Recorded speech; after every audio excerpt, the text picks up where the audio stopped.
Welcome to SentryOne. In this video, I'll be showing you how to install SentryOne in your environment. The first step we need to do is to log into our portal account and download the latest build of SentryOne. Once we have saved the download to our local machine, we will want to copy the installation file to the server where we will be hosting our monitoring service. The next step will be to double-click on the installation file. This will launch the installation wizard. Here I'll click on the Next button. This brings us to our end user license agreement. Here I'm going to check the box marked I accept the terms of the license agreement and click the Next button. At this point we can decide where our installation files are going to be located and which features we're going to be installing on this server.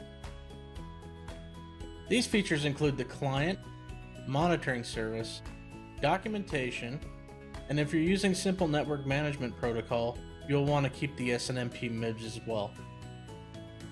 To disable any of these features, we can click on the disk icon and select Entire Feature will be unavailable. In this case, I'm going to leave all the features enabled, and then I'll click the Next button. On this screen, we will need to enter the name of the server where the SentryOne database will be installed. We will then provide a name for the SentryOne database. I will now test the connection by clicking on the Test button. Once we see this dialog box, we can click OK and then the Next button. Now we will enter the credentials for the monitoring service account. It is important to note that this account should have both Windows admin and sysadmin permissions on each of your target servers, and must have at least DBO permissions to the SentryOne database. Sysadmin is recommended.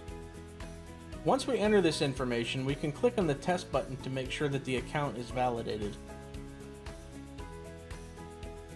We can now click on the OK and Next buttons to proceed. All we need to do now is to click the Install button to begin the installation.